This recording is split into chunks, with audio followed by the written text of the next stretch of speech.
ponencia que está a cargo de Víctor Manuel Gutiérrez Martínez. El título de la ponencia, la comunicación que va a hacer son algunas de esas preguntas que se han quedado en el tintero sin contestar, pues seguro que con la ponencia de Víctor Manuel se quedan contestadas, y si no, pues vamos a hacer un poco como con la anterior ponente. Hacemos la intervención y luego tenemos unos minutillos para preguntas, así que las preguntas que tengáis, pues irlas dejando por el chat. Víctor Manuel Gutiérrez Martínez ha sido docente de la especialidad de tecnología, también ha sido jefe de estudios y director durante 13 años. Es inspector de educación desde el 2016 y en el ámbito de la formación universitaria pues es licenciado en física y doctor mediante el programa Fisimat de Física y Matemáticas de la UCLM, y bueno, pues actualmente es inspector central de educación en la Consejería de Educación. Así que, Víctor, cuando quieras, pues tu ponencia sobre itinerarios de prevención e intervención con menores. Muy bien, muchas gracias, Fátima. Se me escucha bien, supongo, ¿verdad? Sí, perfecto. A iniciar a compartir la pantalla y estamos ahí y espero que me estéis viendo todo esto, ¿verdad?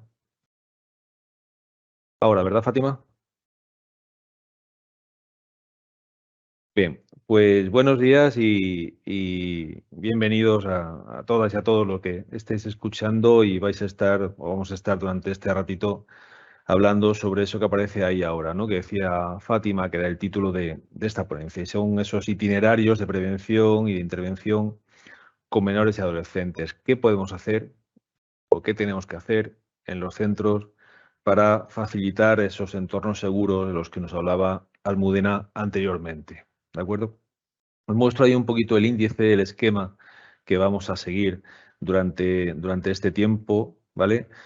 Voy a repetir durante quizá los primeros 5 minutos algo relativo a la ya famosa Ley 8/2021, pero es para justificar y contextualizar el desarrollo posterior de mi intervención, ¿vale? Hablaremos de los principios, de cómo organizamos los centros, de la figura, de vuestra figura de coordinadoras y de coordinadores de bienestar y de protección, cómo se desarrolla esto en nuestro entorno, nuestro marco jurídico aquí en Castilla-La Mancha, plan de convivencia, las clases de vuestras funciones que tenéis y los protocolos que podemos y que debemos de desarrollar en los centros, ¿vale?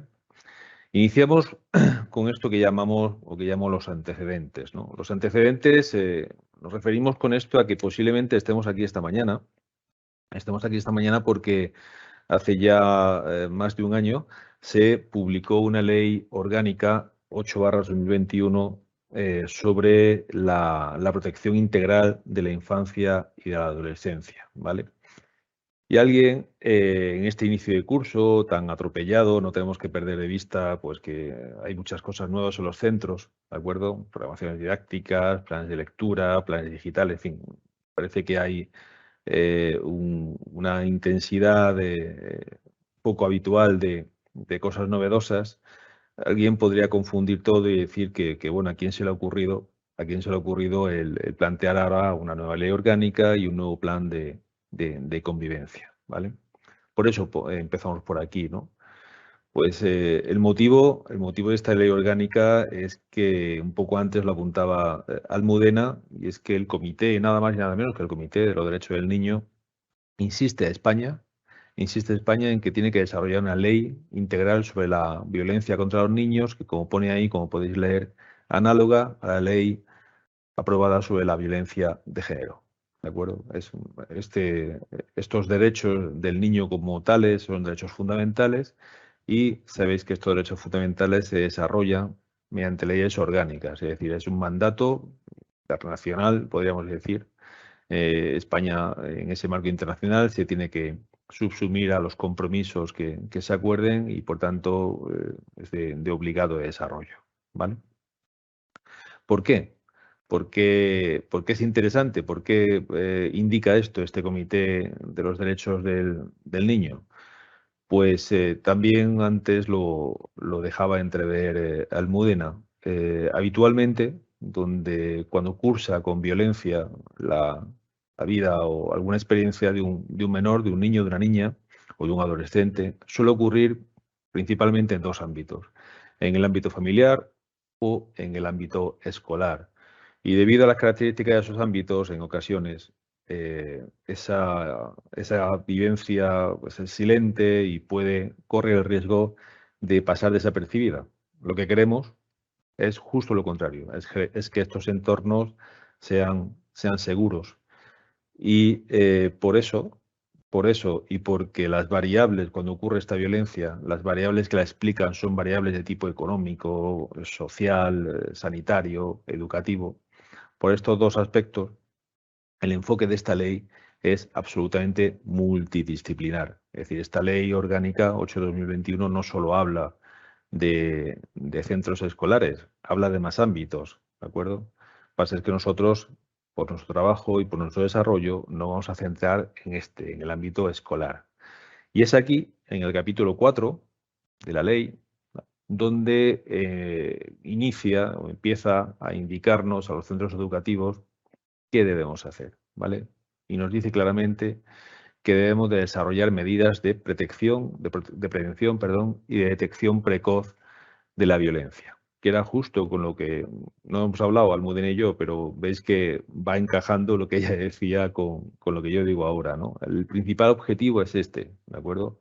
El principal objetivo es que el entorno escolar sea un entorno seguro vía la prevención y la detección de este tipo de situaciones. Como dice ahí, podéis leer, esto no es nuevo, esto ya estaba dicho en la LOE, nuestra famosa LOE, en la Ley Orgánica de Educación, en el artículo 124, ya habla de la convivencia, ya habla de que los centros desarrollarían un plan de convivencia, ¿de acuerdo? Y dice esta ley orgánica también, y aquí ya donde vamos entrando nosotros, que para el correcto funcionamiento, ¿vale? Para el correcto funcionamiento de este plan de convivencia se han de desarrollar protocolos. Y para el correcto funcionamiento de estos protocolos se han de designar, se han de nombrar coordinadores de bienestar y protección en todos los centros educativos. En todos los centros educativos, independientemente de la titularidad del centro, valen privados, valen públicos, por supuesto valen concertados, sostenidos con fondos públicos, y para cualquier etapa educativa donde haya menores. ¿De acuerdo? En los conservatorios de música y danza hay menores, por tanto allí habrá un coordinador, en las escuelas de idiomas puede hablar menores, en las escuelas infantiles, etcétera, etcétera, etcétera. ¿De acuerdo? En todos ellos, para el correcto funcionamiento de estos protocolos, que buscarán, insisto, repito, generar esos entornos seguros, tendrá que haber designado un responsable, un coordinador de protección y de bienestar. Por tanto, en esta introducción que he hecho en estos minutos sobre esta ley, ¿de acuerdo? Vamos viendo que yo diría que tiene estas tres características. Es divulgadora, es didáctica y tiene un carácter integral. Insisto que no es la única ley orgánica que en España habla de protección de la infancia y la adolescencia. La hubo en el 2016, la hubo en el año 96 y en Castilla-La Mancha, Ley 5/2014, también aborda situaciones de este tipo. Pero la característica de la 8/2021, que es la que nos da el pie a la designación de los coordinadores, tendría ese carácter divulgador, didáctico e integral, es decir, desde varios puntos de vista, de varios ambientes, vamos a trabajar sobre la protección, ¿vale? Los principios que emana la ley, estos principios no son nuevos, ¿vale? Estos 4 principios que aparecen ahí en la pantalla, métodos pacíficos de resolución de conflictos, esto no es nuevo.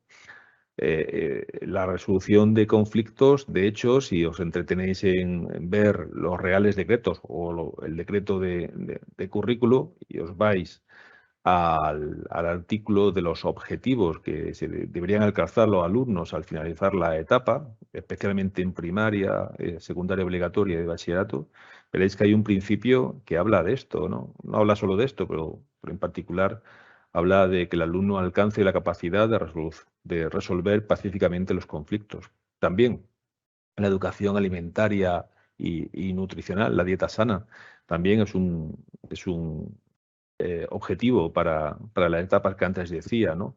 La educación inclusiva es un principio de funcionamiento del sistema educativo y es un factor de calidad, además, lo dice la propia ley orgánica, ¿vale? Y los derechos fundamentales y las libertades públicas dan la Constitución, el impulso y la protección sobre estos derechos, es decir, no es nuevo, pero sí se justifica en ese enfoque didáctico que decíamos anteriormente. Y estos principios que nos señala la ley, como dice ahí, tienen que estar en consonancia con los principios. Ahí hay una errata, no pone proyecto, pone proyecto. Debe estar en consonancia con los principios que señale el proyecto educativo de nuestro centro. ¿De acuerdo? Hay algunos que los incluirá, por ejemplo, la educación inclusiva posiblemente en vuestro proyecto educativo esté ya dicho, pero igual el principio 2 que señalamos ahí, la educación alimentaria y nutricional, no tiene ese nivel de relevancia y no está señalado y no está dicho de esta forma en nuestro proyecto educativo.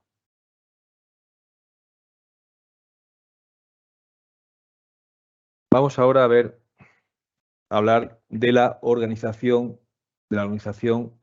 respecto de todo esto en los centros educativos, ¿vale? Dice esta ley 8/2021 que todos los centros educativos tendrán un plan de convivencia, que es un asunto que seguro pues que ahora mismo os ha tenido muy ocupados y muy preocupados en su desarrollo. Vamos a ver si esta diapositiva y la siguiente conseguimos dar un poco de luz al desarrollo de ese plan de convivencia y de sentido. Las actuaciones, las actividades que debe tener este plan de convivencia estarán en estos campos, en este marco que aparece aquí. Actividades de adquisición de habilidades, sensibilización y formación de la comunidad educativa, la promoción del buen trato, que lo veremos después, y la resolución pacífica de conflictos. Esto es esencial, es decir, en el plan de convivencia que habéis desarrollado, que estáis desarrollando, ¿vale? Debe de reflejarse este tipo de actividades de formación, de sensibilización, y con especial atención, como decía la norma en otro momento, a la resolución pacífica de conflictos, porque es lo que va a predisponer a todos los ámbitos, a los alumnos, a las familias, al profesorado, a ver o a reconocer una situación de violencia o de abuso cuando se esté provocando, o a tener otra mirada, en el caso de los alumnos, ¿vale? Los alumnos, no ya los alumnos acosados y el acosador, sino el público, esos alumnos que en ocasiones pueden jalear ciertas actuaciones. Este tipo de formación, este tipo de sensibilización es la que puede cambiarles la mirada, puede cambiarles la perspectiva y hacerles que actúen de otro modo, con lo cual se inhiban esas conductas de abuso. ¿Vale?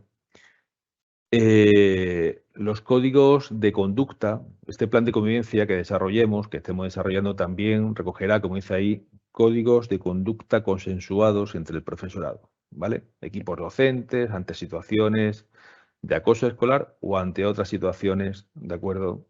Ante otras situaciones que se puedan dar en el centro. Lo ejemplifico por aterrizar este tipo de cosas. Es posible que veamos que en nuestro centro, en los cambios de clase, se organiza un barullo, se organiza un cierto lío, hay más ruido, hay jaleo, hay carreras, hay golpes, y en esa situación, pues, un día puede surgir una situación complicada, o en esa situación se esconde y se entremezcla una pequeña agresión a ese alumno que siempre recibe esas pequeñas agresiones, ¿de acuerdo? Si somos conscientes de esto, ¿vale? La actuación que podemos recoger en el plan de convivencia es que, como código de conducta, pues los profesores que van a salir de esas clases o que van a cruzarse al aula de enfrente de ese mismo pasillo, pues van a esperar allí hasta que llegue el profesor siguiente o la profesora siguiente. De manera que hay continuamente esa vigilancia, esa supervisión en esos pasillos y el efecto va a ser muy claro, ¿de acuerdo? Ese ruido, ese jaleo, ese alboroto que antes estaba definiendo, pues no se va a dar o se va a dar en mucha menos escala, con lo cual nos estamos anteponiendo, ¿de acuerdo? Y este ejemplo, que puede ser un ejemplo más o menos acertado, pero me justifica, me da pie a decir que este es el sentido que debe tener este plan de igualdad y convivencia. No hay que hacer un tratado teórico sobre estas cuestiones. Hay que definir actuaciones claras, ¿de acuerdo? Claras respecto a necesidades claras que esté teniendo el centro, ¿vale? Bien.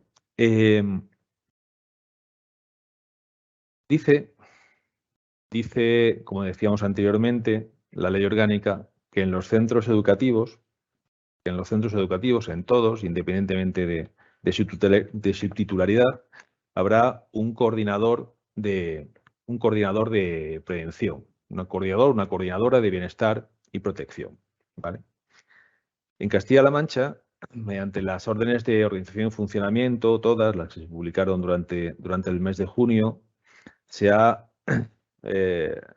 definido unas condiciones de trabajo de estos coordinadores. Sabéis que vosotros como coordinadores podéis tener un tiempo de dedicación a estas funciones que se incardinan, que están dentro de un conjunto de horas. Un paquete de horas, una bolsa de horas que se llama vulgarmente, que se comparte con otras coordinaciones de lectura, plan digital o de la coordinación de los planes de igualdad y convivencia. Al final es el centro, siempre decimos, ¿no? El centro en ejercicio de su autonomía, ¿no? Cada centro tendrá una singularidad y tendrá unas dificultades. Habrá centros en los que esto de la convivencia sea el problema mayor. Habrá otros en los que tengan que impulsar otro tipo de planes y será una decisión del centro y del equipo directivo del centro el distribuir la distribución de estas horas en unos y en otros, ¿de acuerdo? Responsables de esta coordinación. Siguiendo con nuestro desarrollo normativo, siguiendo con el plan de convivencia, es en esta resolución que aparece ahí en pantalla, que marca las instrucciones de inicio de curso, se daban unas orientaciones para la elaboración de este plan de igualdad y de convivencia, ¿de acuerdo? En esas orientaciones se pedían que se trabajasen estos 4 ámbitos. Un diagnóstico, qué está ocurriendo en el centro, qué nos pasa, qué nos parece interesante, que tenemos que trabajar ahora, este año en el centro. Y ese diagnóstico que nos marcase unos objetivos, ¿no? Unas vías de trabajo y unas actuaciones con carácter prestacional, es decir, cómo desarrollo esto. Y al final, como siempre, una evaluación. El diagnóstico debería de trabajar, al menos se decía en esas orientaciones, insisto, de las instrucciones de inicio, de la resolución de las instrucciones de inicio de curso, del diagnóstico sobre, uno, en primer lugar, el grado de satisfacción, de acuerdo o desacuerdo con las normas actuales del centro. No partimos de cero. Los centros tenemos unas normas de funcionamiento, de organización y de convivencia, que ahora han cambiado el nombre, el orden de esas palabras.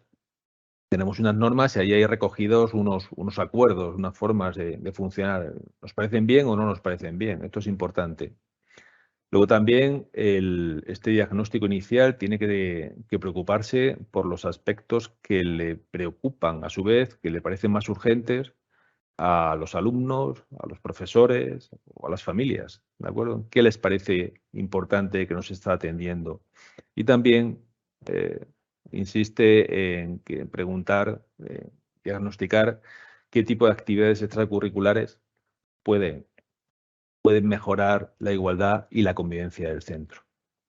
A modo de ejemplo, si me lo permitís, este diagnóstico yo propondría hacerlo mediante una encuesta sencilla. He hecho aquí 2 enlaces, no sé si Fátima puede pasaros el enlace del profesorado por el chat y podéis contestar a esta encuesta. He hecho una encuesta de 5 preguntas. Las encuestas, si son cortas y van directas al grano, pues mejor, ¿no? Porque nos da la información que queremos, ¿no?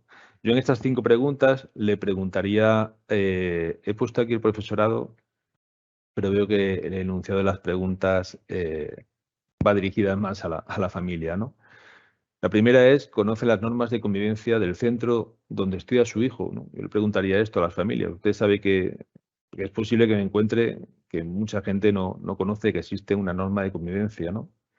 Y dentro del conocimiento es preguntarles qué papel siguen estas normas, es decir, si son útiles, no son útiles, se tratan o qué cambiaría en las normas del centro. Esto me puede dar pistas para ver qué problemas puede estar ocurriendo en el entorno escolar y cuáles son los objetivos que yo voy a tratar, ¿de acuerdo? Que yo voy a tratar en este plan de convivencia. Hay algunos errores tipográficos, disculpad, pero bueno, lo hice en una pantalla más pequeñita y no se veía muy bien. Este diagnóstico, al darle a enviar, ¿vale? En esta aplicación es una aplicación que tenemos en la Junta de Comunidades, bajo el perfil de equipo directivo, solicitándolo puede tener acceso a ella, similar a otras aplicaciones que pueda tener Google, por ejemplo, Google Form u otros formularios de encuesta que también puedan resultar útiles e interesantes. Pero lo bueno de este tipo de aplicaciones es que después te dan una explotación estadística inmediata en el que obtienes gráficos o valores numéricos de distribución sobre tus preguntas y obtienes una información que puede guiar tus decisiones, ¿de acuerdo? Una vez que yo hubiese hecho esta encuestación a alumnos, a profesores, a familias, puedo tener claro cuáles son mis objetivos. En qué objetivos dentro de estas temáticas que me decían las orientaciones de las instrucciones de inicio de curso, en qué campo, en qué ámbito de estas temáticas puedo encajar las necesidades que me están diciendo los profesores, los alumnos o las familias en cuanto al diagnóstico del centro. Y en estas orientaciones, tanto los objetivos como las actuaciones, ¿de acuerdo? Esta tipología que también decía las instrucciones de inicio de curso puede ser un poco extensa, ¿no? Estas relaciones de funciones y de actuaciones a veces son un poco tediosas en la lectura y difíciles de entender, ¿no? Yo propondría que objetivos y actuaciones se encajasen y se ensamblasen en tipos, ¿de acuerdo? Que relacionásemos qué tipo de actuaciones van con este tipo de objetivo. Es decir, el objetivo relacionados con el clima de convivencia en el aula, en el centro, perdón, no en el aula, en el centro, podrían estar relacionados con este tipo de actuaciones, ¿de acuerdo? Actuaciones orientadas a lograr un buen clima, a facilitar una cultura, ¿de acuerdo? Y un lenguaje común para todos los componentes, una convivencia positiva, actuaciones orientadas a facilitar o a mejorar la sensibilización de los que allí conviven, ¿de acuerdo? Alumnos, profesores o familias, según sea el caso, ¿de acuerdo? Porque esto os puede facilitar y os puede ir complementando una serie de tablas como la que os ejemplifico aquí a continuación, ¿no? En el seguimiento y en la evaluación podríais, además de los objetivos y las actuaciones, incluir medidas concretas. ¿Quién va a ser el responsable? ¿Cuándo se va a evaluar aquello, si salió bien o mal? Y si aquello tiene un presupuesto de una dotación que en alguna de ellas puede ser necesaria, ¿de acuerdo? Yo aquí en este ejemplo he decidido proponeros algo clásico, ¿no? Y es que relacionado con el objetivo del aprendizaje emocional, podíamos abordar una actuación encaminada a la resolución pacífica de conflictos. ¿Cómo? Mediante unas jornadas de formación de alumnos mediadores, ¿de acuerdo? Ahí habría que designar, bueno, quién es el responsable de esa coordinación, ¿vale? ¿Cuándo vamos a evaluar aquellas jornadas y el resultado, si fue positivo, número de alumnos que hicieron, actuaciones de mediación que se han desarrollado durante el curso, valoración, satisfacción sobre cómo acabaron esas mediaciones y sí, en estas evaluaciones siempre, en ese seguimiento siempre hay que prever que pueda haber algún tipo de gasto o de recurso, ya sea económico, como yo he puesto aquí, o material, como podría ser de otro sitio.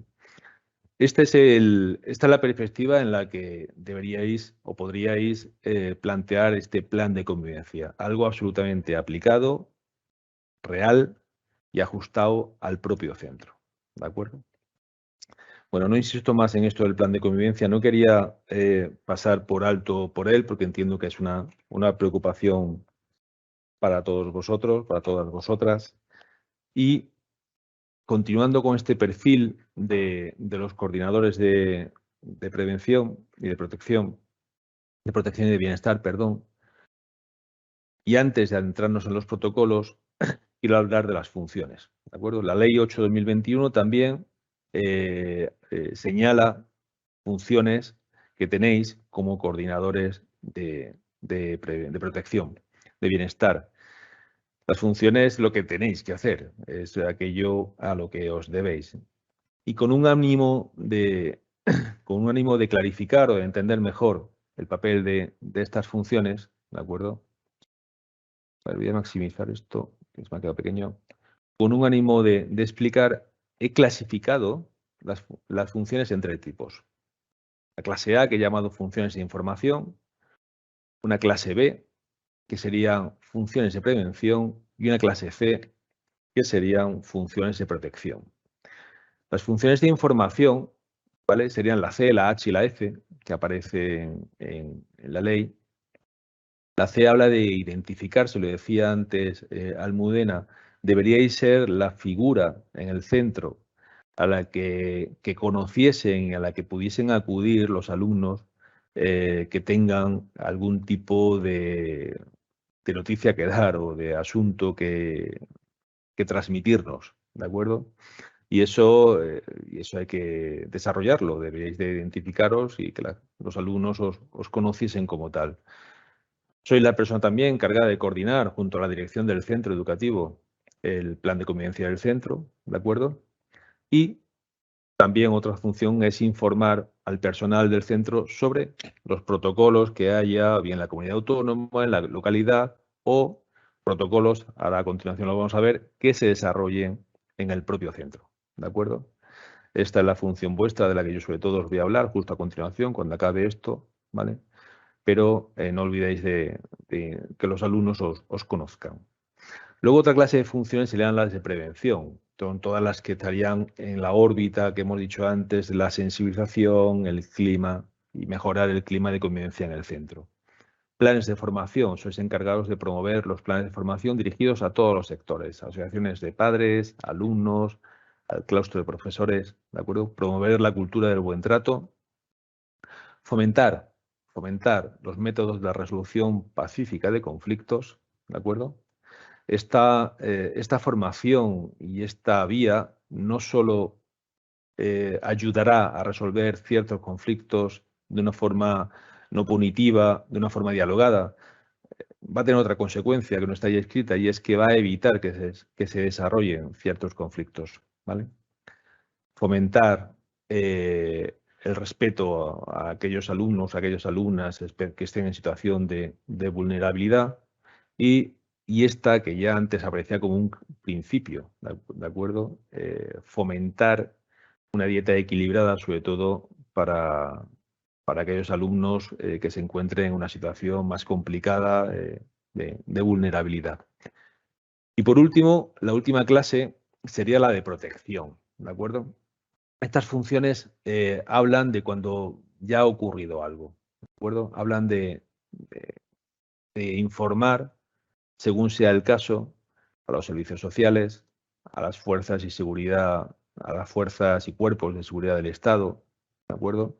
O a la Agencia de Protección de Datos, como es el caso de la Jota, cuando tenemos conocimiento de que sobre algún alumno o sobre alguna alumna se está ejerciendo una violencia, un abuso, hay un tratamiento ilícito de datos, de imágenes, de comentarios, ¿vale? Tenemos la función de promover esa información, ¿de acuerdo? De promover esa información. En este caso, la Agencia de Protección de Datos, he puesto aquí otra ejemplificación. Esta es la página de la agencia y aquí en áreas de actuación, en el canal prioritario, es sencillísimo, ¿de acuerdo? Si conocemos que hay circulando unas imágenes de un chico o de una chica que le están ocasionando problemas, porque son comprometidas, porque son, en fin, de cualquier índole, pues aquí, en esta vía, se pueden denunciar con máxima facilidad, ¿de acuerdo?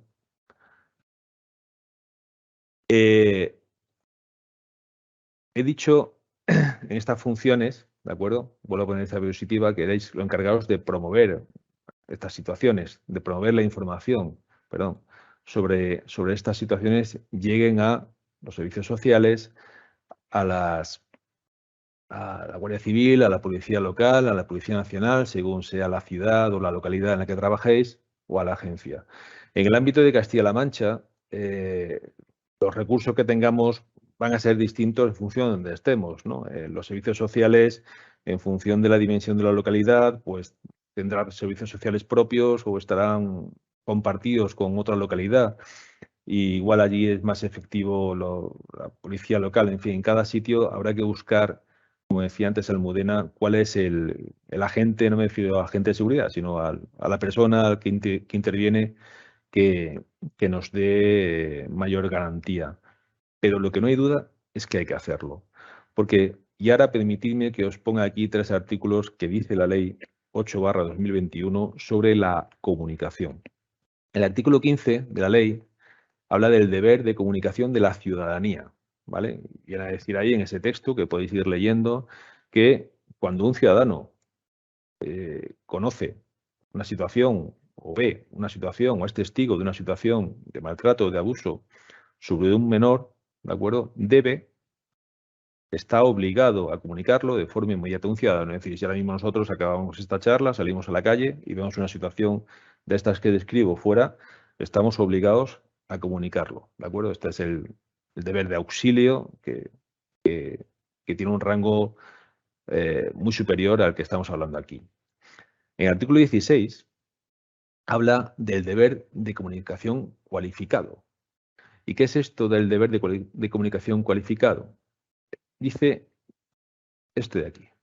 El deber de comunicación previsto en el artículo anterior, que era el 15, es especialmente exigible a aquellas personas que por razón de su cargo, profesión, oficio o actividad tengan encomendada la asistencia, el cuidado, la enseñanza o la protección de niños o niñas adolescentes y en el ejercicio de las mismas hayan tenido conocimiento de una situación de violencia. Es decir, como docentes, como maestros, maestras, profesores, profesoras, ¿de acuerdo?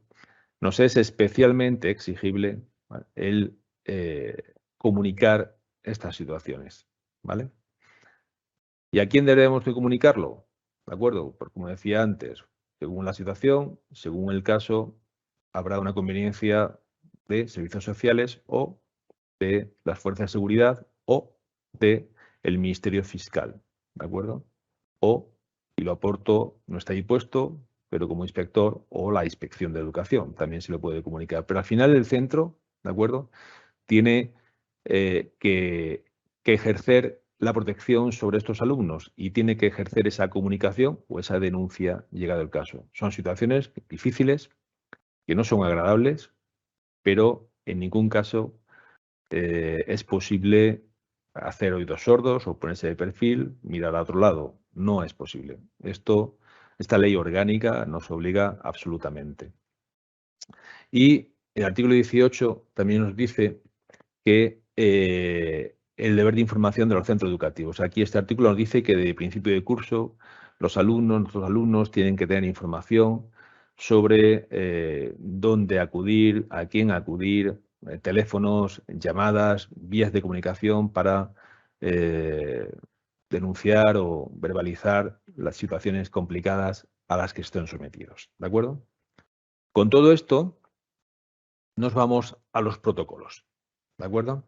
A los protocolos que nos van a ayudar en la labor, en esa labor que tenemos, que hemos ido desarrollando durante toda esta media hora, esa labor de promover la formación, promover jornadas de sensibilización frente a algunos de estos problemas que vemos aquí en pantalla o de los que veremos posteriormente, o también a actuar, ya no sino a promover la formación, sino a actuar en situaciones en las que estén cursando alguna de estas situaciones que vemos aquí en pantalla. Vamos a ir viéndolos uno por uno. Todos estos protocolos, a excepción del ciberacoso, están desarrollados en Castilla-La Mancha. Les he facilitado a Fátima y a Juanjo, que están colgados en 1000 sitios, les he facilitado los PDF, los documentos concretos que estarán en la plataforma para que podáis consultarlos con facilidad. Y también aquí en esta presentación también la tendréis y aquí hay enlaces automáticos a ellos, ¿de acuerdo? El primero es el protocolo de acoso escolar. Este protocolo de acoso escolar en Castilla-La Mancha lo tenemos publicado en el Diario Oficial de Castilla-La Mancha en una resolución e indica claramente cuál es la vía, el flujo de funcionamiento cuando se inicia este protocolo. También, al igual que efectos divulgativos, aparte de la resolución del Diario Oficial, pues hay una guía de actuación que tiene un formato más agradable, ¿de acuerdo? Quizá no se vea muy bien este diagrama, ahora que lo veo aquí en pantalla, pero aunque creo que este protocolo es quizá el más conocido en los centros del que vamos a contar. Es decir, cuando hay una demanda o una denuncia o bien de una familia o bien de algún docente sobre una posible, y digo sobre una posible situación de acoso escolar de un menor, ¿de acuerdo? Pues se inicia ese protocolo, se pone en conocimiento del equipo directivo y el equipo directivo va a conformar, la dirección del centro va a conformar una comisión de acoso que va a desarrollar unas actuaciones, al fin y al cabo va a contrastar o bien documentos, o bien evidencias, o bien entrevistas, que es lo más habitual, con las familias de unos y de otros para dilucidar si ha habido o si hay una situación de acoso o no. Hay unas comunicaciones, unos anexos que se envían a la Inspección de Educación para que tengan conocimiento, se levantan unas actas de cada entrevista, o si hubiese otro tipo de evidencias, WhatsApp, imágenes, etcétera, ¿de acuerdo? Podría haber también, está estipulado que podría haber actuaciones cautelares para proteger a la supuesta víctima y al final pues se concluirá y se cerrará el protocolo cuando o bien si se determina que no ha habido o que no hay acoso escolar como tal, o bien si aunque lo hubo se ha conseguido revertir esa situación. Los datos dicen que el tanto por ciento, el porcentaje de acosos escolares que, digamos, demostrados, ¿no? O que efectivamente ha habido, son afortunadamente mucho menos de las situaciones que se denuncian. Pensemos que quizá no superen el 10%, no recuerdo el número, pero de ese orden, ¿no? De cada 100 casos, de cada 100 protocolos que se abriesen, posiblemente no más de 10 se demuestre que hayan sido efectivamente acosos escolares.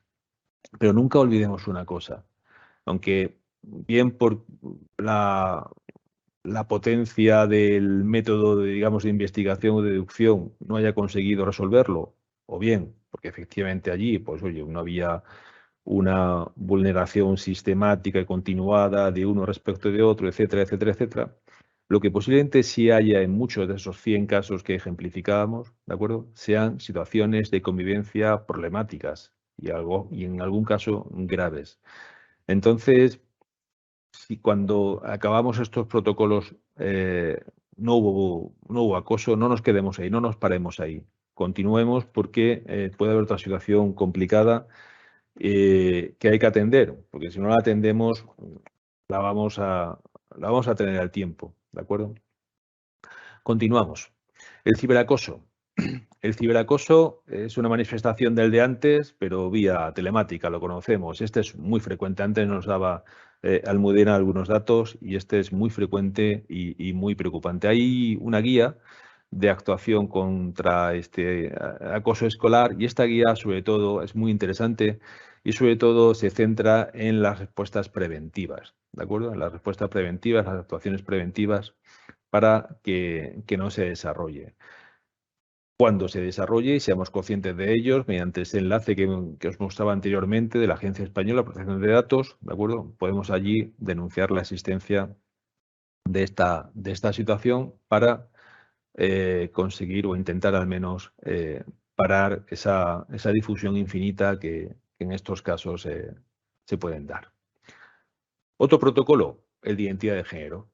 ¿De acuerdo? Este también lo tenemos en Castilla-La Mancha mediante una resolución de 2017 del Instituto de la Mujer. Aquí abajo aparece pues, las organizaciones de un rango o de otro que participaron en su desarrollo. Esto que vemos es una guía, al igual que en el caso del acoso escolar, una guía que facilita su difusión y su mejor entendimiento fuera del texto normativo. Aquí tenéis el enlace para la propia resolución. Y lo que habla en el ámbito escolar, esta resolución, lo que habla es de cómo identificarlo y de cómo comunicarlo. Dice que bueno, cualquier profesional del centro crea que hay una situación en el que hay una falta de una situación en la que el menor manifieste o sienta que su género no es el con el que se identifica, pues qué vías tendrá ese docente para comunicarlo, ya sea a la dirección del centro, a la orientación del centro. Aquí no habla del coordinador de protección y de bienestar. Claro, esta resolución es de 2017, pero yo ahora incluiría que evidentemente en ese flujo estáis vosotros, ¿de acuerdo? Y cómo comunicar esto a la familia, ¿no? En estas situaciones, pues la percepción que tenga la familia sobre esta situación es importante y es algo que hay que trabajar, ¿no? También señala cuál sería el plan de actuación en el centro escolar, ¿de acuerdo? Asuntos que aquí siempre son importantes, es esto, ¿no? Es que independientemente de que legalmente en el expediente académico el nombre y los apellidos seguirán siendo lo que son, pero el nombre, hasta que un juez no lo dictamine, no admita el cambio, seguirá siendo el original. Pues bueno, en otros procedimientos, listas que se cuelguen en clase o cómo nos dirijamos los docentes hacia el alumno, en cierto momento de este procedimiento, pues sí pueden ser con aquellos que el alumno se identifique. Y dice que las normas de convivencia del centro deben de incluir los aspectos recogidos en este protocolo, al igual que dice al principio que en la PGA tendrá que haber actuaciones de sensibilización respecto a los asuntos, a este asunto, a este ámbito. ¿De acuerdo? Un cuarto protocolo sería el protocolo de prevención de la mutilación genital femenina. ¿De acuerdo? Este es un poco menos conocido. Este protocolo también estaba publicado en el año 2017 y cuando tengáis acceso a él, veréis que los datos, cruza datos del Instituto de Estadística con otros de trabajo, creo que eran, y los datos no van a ser exactamente lo que ahí aparecen reflejados, pero sí nos puede dar una información muy relevante, ¿no?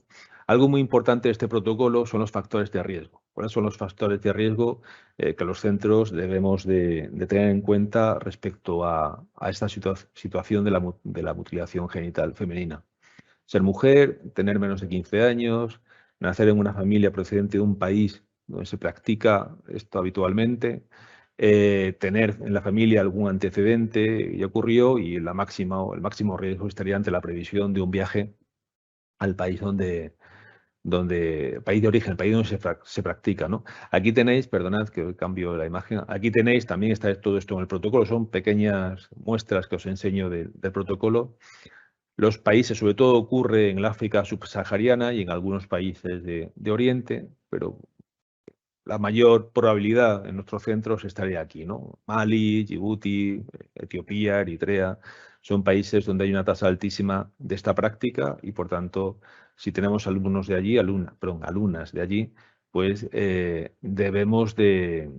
sería una oportunidad para difundir, por ejemplo, este protocolo que es mucho menos conocido que los anteriores y bueno, que nuestro profesorado lo conozca, porque el hecho de que el profesorado lo conozca ya es una medida de avance importante de la protección de estas niñas, ¿no? Y además es una medida integral. El profesorado que lo conozca en este centro, el año que viene podrá estar en otro y llevar allí ese conocimiento y es un avance sin lugar a dudas.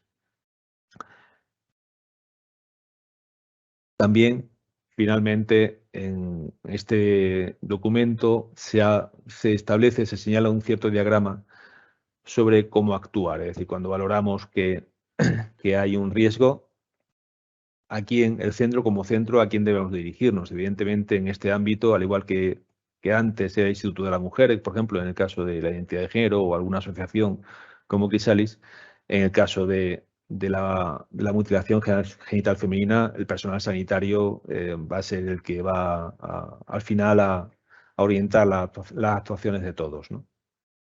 Pasamos ahora a otro elenco, a otro grupo de protocolos que están más en la esfera, ya que he dicho antes, sanidad, pues continuamos con ellos, ¿no? Hay un protocolo de coordinación que tiene ya unos años, está también dentro de la resolución, es de 2012, de coordinación entre educación y sanidad. Este protocolo sobre todo va a hablar de cuando en el centro hay un alumno o una alumna que, bueno, porque tiene un tratamiento médico, porque tiene una enfermedad crónica, la diabetes podría ser un ejemplo paradigmático, tiene unos anexos de comunicación entre el centro y el centro educativo y el centro de salud en el que le comunicamos a este último que tenemos este tipo de alumno y ellos nos van a brindar asesoramiento, información, formación y actuación en caso de necesidad o de necesidad urgente, ¿no? Vamos a ver cuál es ese trabajo conjunto, ¿de acuerdo? Aquí, insisto, es un recorte de este protocolo en el que dice, bueno, pues cómo los padres nos informan, cómo informamos nosotros al centro de salud y cómo se gestiona ese apoyo del centro de salud al centro educativo. También, de forma parecida, está este es el flujograma del protocolo de coordinación TDAH.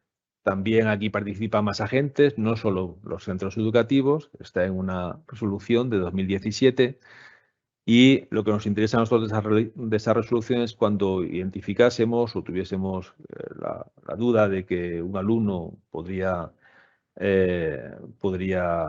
sufrir de este trastorno, pues cuál es la forma de dirigirlo para su estudio conveniente en el ámbito sanitario.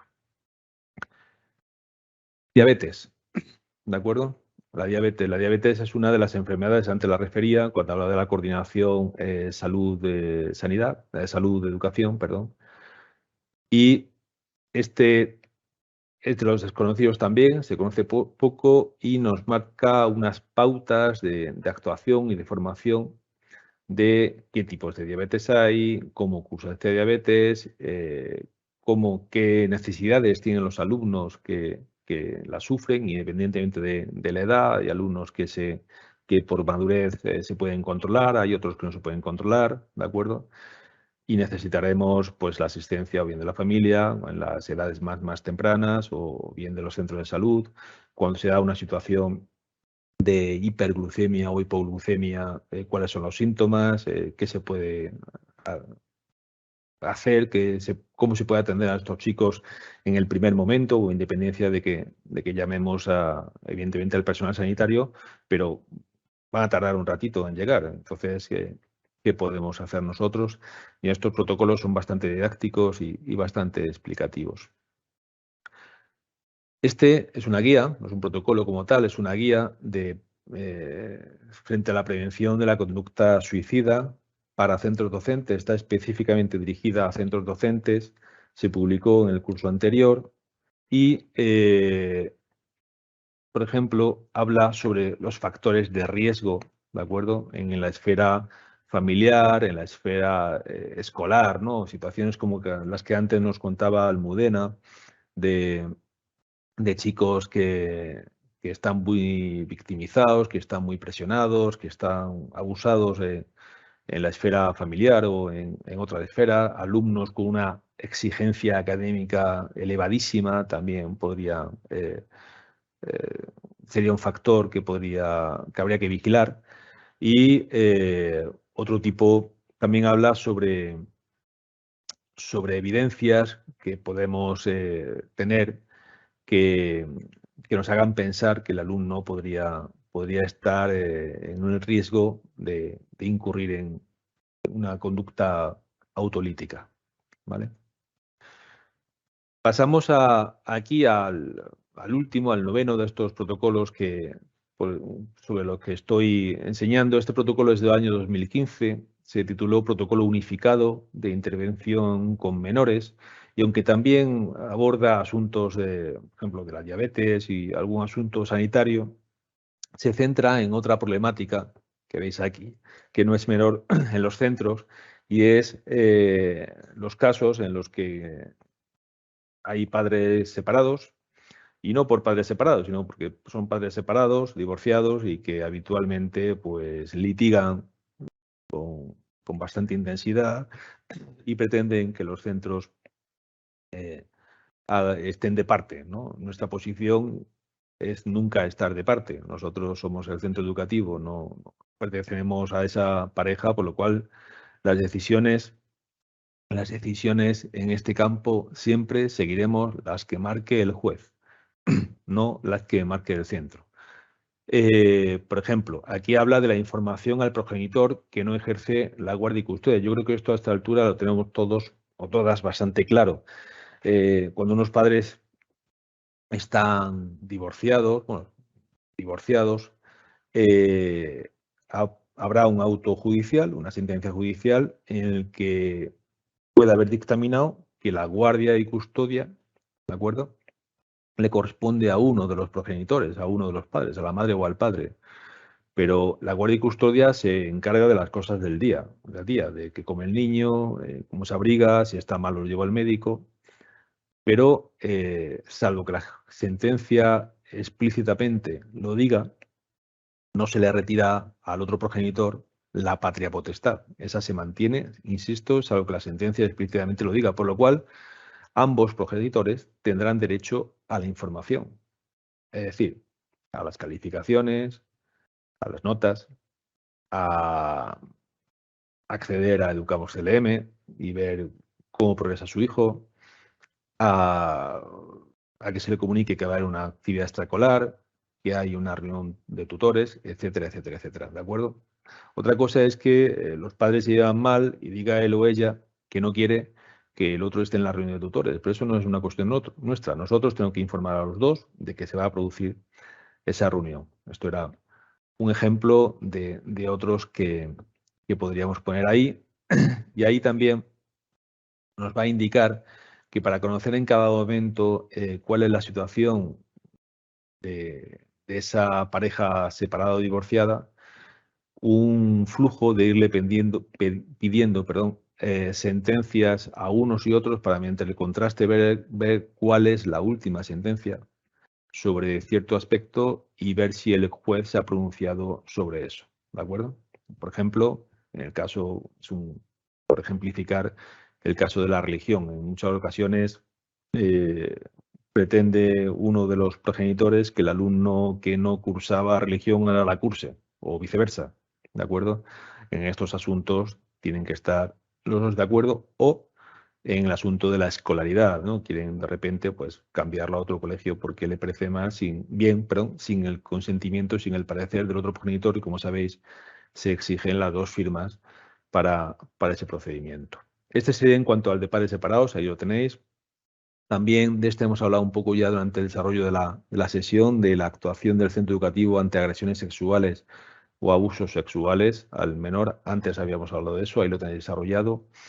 Actuación ante un problema médico del menor ocurrido en el centro educativo, ¿de acuerdo? Esta intervención, pues bueno, un golpe, una caída, un desvanecimiento, en fin, una situación sobrevenida. ¿Y qué hacemos frente a eso? También este protocolo os lo dice de una forma clara. Divide, diferencia entre que la situación se valore de urgencia o no de urgencia, ¿de acuerdo? Pues la llamada al 112 o al centro de salud va a mover al que, en algunos de los casos, a quien está allí pues con esa crisis, y sí prestar unos primeros auxilios, ¿de acuerdo? Eso sí lo tenemos que hacer bajo ese deber de auxilio al que antes me refería anteriormente. Y acabo y finalizo, Fátima, que sé que ya estás diciendo que me estoy colando de tiempo, pero esto es lo último que voy a decir. También en este protocolo de actuación unificado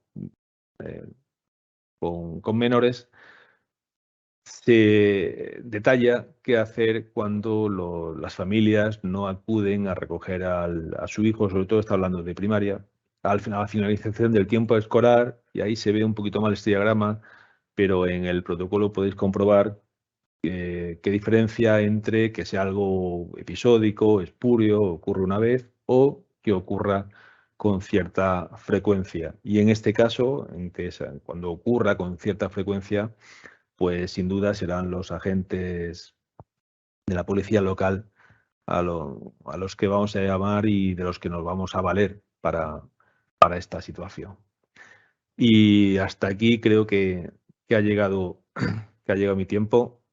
He intentado haceros por paseo posible por todos estos protocolos y contextualizarlos en esta función como coordinadoras y como coordinadores de protección y de bienestar. Fátima, no se te oye. Fátima, tienes el micrófono apagado, supongo.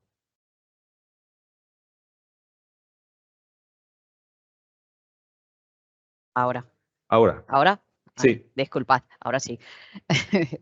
Bueno, Víctor, muchas gracias por tu intervención. Hay muchísimas preguntas que, bueno, no podemos contestar a todas.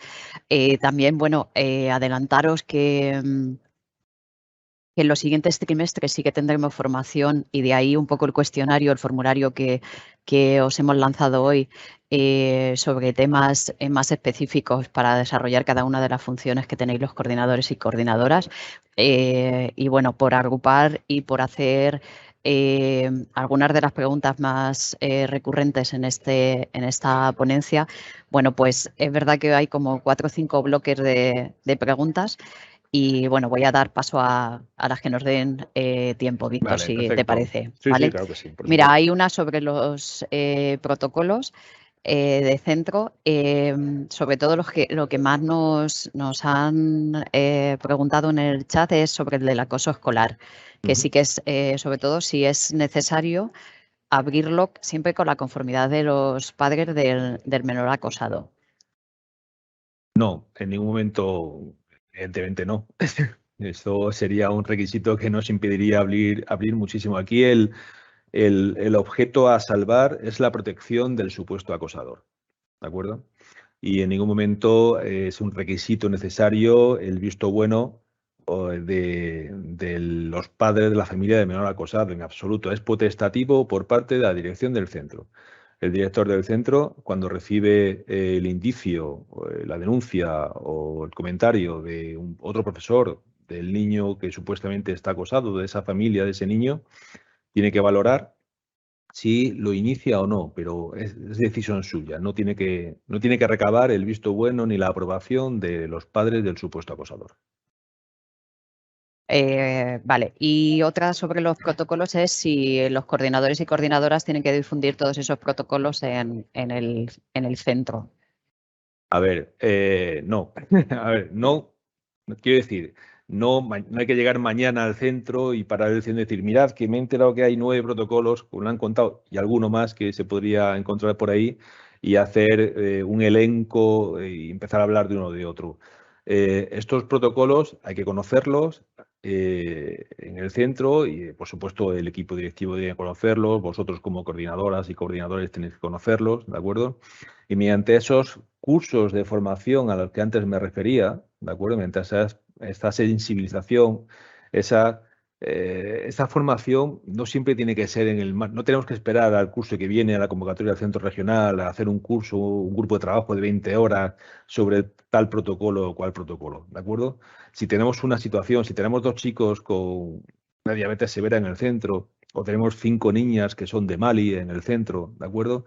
O tenemos un chico o una chica que creemos que puede tener algún tipo de conducta autolítica, en el próximo claustro, ¿de acuerdo? Podemos intervenir, ¿vale? Y hacer una mínima recensión sobre este asunto, ¿de acuerdo? Es decir, pensar también en esta formación informal, ¿vale? El caso es que los profesorados tengan conocimiento de la existencia de estas guías, de estos protocolos, ¿de acuerdo?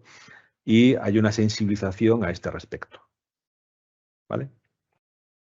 Y ya si quieres la última, porque también el último bloque, para irnos al merecido descanso, el siguiente bloque es, pues, en los centros actualmente, no en todos, pero sí en algunos, pues existe la figura del profesor técnico de servicios a la comunidad, de educadores y educadoras que también están en esta formación, los orientadores y orientadoras. Y bueno, en algunos de ellos sí que es verdad que ellos son y ellas son coordinadores de bienestar y protección, pero en otros no lo son. Entonces, habrá duplicidad de funciones, depende de cada centro. Hay previsto Sean desarrollo de profesores normativa. técnicos de servicio a la comunidad, personas encargadas de orientación, equipos directivos, jefes de estudios. Si buscamos el artículo 91 de la LOE, tenemos ahí una función que nos obliga a todos de trabajo en equipo, ¿de acuerdo? Trabajo en equipo, con lo cual esa obligación de trabajo en equipo nos obliga a una coordinación más que necesaria. Pensemos aquí lo que estamos protegiendo y de lo que estamos hablando. Estamos hablando de que los menores, nuestros hijos, tengan entornos seguros en su cole, en su instituto, en su conservatorio, en su escuela de idiomas. Eso nos obliga a coordinarlo y que no haya una duplicidad de funciones porque sería un desmán, evidentemente, esa es sería una mala seña de funcionamiento el que 2 personas en un mismo centro estuviesen haciendo la misma cosa pero de distinto modo. Pues con esto terminaríamos el bloque de preguntas. Muchísimas gracias, Víctor, por De acuerdo. acompañarnos, por acercarnos los protocolos. Y bueno, pues nada, nos sumamos a las felicitaciones de tu ponencia por ser muy clarificadora y práctica y sobre todo útil para los compañeros y Yo compañeras he que van a ejercer intentado, la función de coordinadores y coordinadoras he en sus intentado, Fátima, centros. alejarme lo más posible de la normativa y de estas cosas formales y, bueno, con el riesgo de que estas cosas, al ser muy informales, pues puedan perder impacto, pero el objetivo era ayudar, ¿no? Hablaba en ocasiones más como antiguo director o jefe de estudios que como actual inspector.